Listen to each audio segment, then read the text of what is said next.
Pawlan am na ñoo xam ne bu ñu ëmbee rek dañuy tuub te nan ñu ne avorté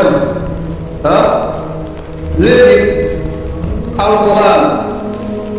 ñeent fukki yoon ak juróom-ñaar la ci yàlla tudd jinne 47 fois la yàlla tudd jinne ci alquran 47 fois mooy ñeent fukki yoon ak juróom-ñaar la yàlla tudd jinne ci alquran pawlan jinne la cobayal jinne la dana ñëw ci nit ngay jigéen mu jël melokaan booy rus mu ànd ak yow ci law boo ëmbee nga tuur ko wala ku la seet yow la seet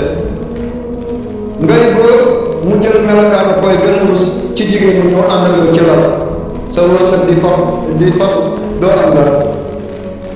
nga dem examen doo am wala nga am kenn la jël liggéey jinne la wala moo ko tuddee wala cobayal alquran yàlla mu ngi tudd jinne ci biir ñeent fukki yoon ak juróom-ñaar ci sooratu Ar-Rahmaan ñu ngi ko fa tudd juróomi yoon léegi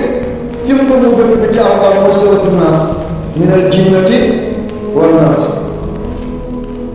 saa boobu da nga koy jàng bis bu nekk 47 fois ba 47 jours daf lay bàyyi ba mu wallaahi bu ko mënut a jàng xanaa ko def Cheikh Ibrahima moom jël àllo bi ak xalima bi daana ko dundal ñeent fukki ak juróom-ñaar boo dee nga naan ci sang boo tëdd nga naan ci sang ba 47 jours